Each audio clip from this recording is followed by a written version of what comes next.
మిట్టపాలెం గడ్డ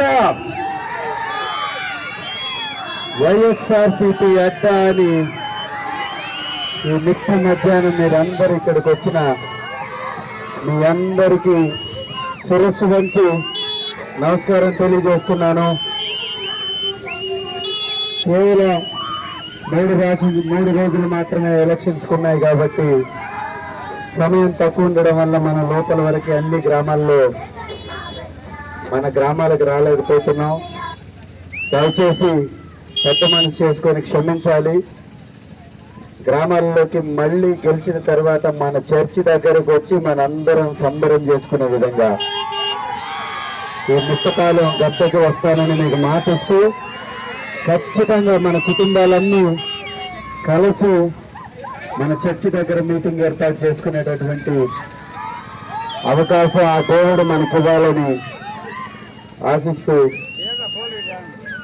మీకు ఇక్కడ అనేక వసతులు సౌకర్యాలు తక్కువ ఉన్నాయని మన పెద్దలు చెప్పారు. స్కూల్ కానీ కమ్యూనిటీ హాల్ గురించి కూడా చెప్పారు.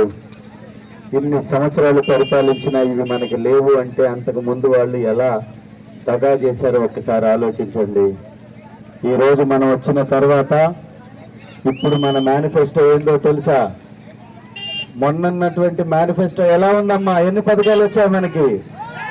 ఇప్పుడు అంతకు మించిన పథకాలు.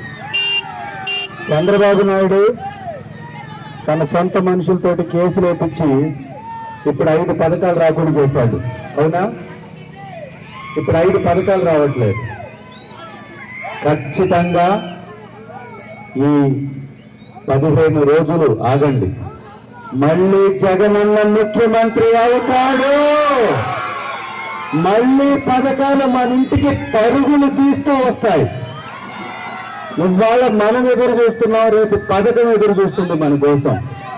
ఎప్పుడు 1వ తారీఖు రావాలా, నేను ఇంటికి వెళ్ళాలా అని పథకం ఎదురు చూసే రోజు రావాలి అంటే నీకు సొమ్ములతోటి కోటలు కట్టుకుంటే ఇవాళ ఆ కోటలు బీటల వారి పగిలిపోయి పడిపోతున్న పరిస్థితి చూసి జగనన్నని ఒంటరిగా తట్టుకోలేక 100 మందితో కలిసి ఇప్పుడు పోటీ చేస్తున్నారు. 100 మంది కలిసి వచ్చేది ఎవరో కలిసి వచ్చేది 100 మంది.